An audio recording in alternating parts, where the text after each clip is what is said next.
മൂന്നാമത്തെ കാര്യം, രജിസ്ട്രേഷൻ നമ്പറുള്ള വാഹനം ഓടിച്ച് പിടിക്കപ്പെട്ടാൽ 18 വയസ്സിന് താഴെയുള്ള ഒരു കുട്ടിയാണെങ്കിൽ 25,000 രൂപ ആണ് ഫൈൻ എമൗണ്ട് വരുന്നത്. 25,000 ആണ് പിഴ അടയ്ക്കേണ്ടതായിട്ട് വരുന്നത്.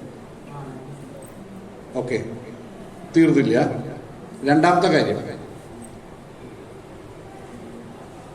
നിങ്ങളുടെ അച്ഛൻ അമ്മ, മിക്കവാറും അച്ഛൻ്റെ അമ്മയുടെ പേരിലുള്ള വണ്ടിയായിരിക്കാം, അതല്ലെങ്കിൽ വേറെ ഏതെങ്കിലും ആസ്തി ഓണറായിരിക്കാം. ഇവരിൽ ആരെങ്കിലും ഒരാൾക്ക് 6 മാസം മുതൽ 3 വർഷം വരെ ജയിൽ ശിക്ഷ അനുഭവിക്കേണ്ടതായിട്ട് വരും.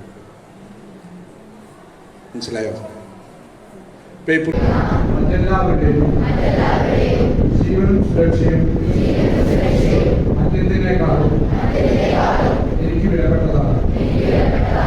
എൻ്റെ കുടുംബത്തിലെ ഓരോ വ്യക്തിയും വാഹനം ഉപയോഗിക്കുമ്പോൾ ശരിയായ വിധത്തിൽ ഹെൽമെറ്റ്, സീറ്റ് ബെൽറ്റ്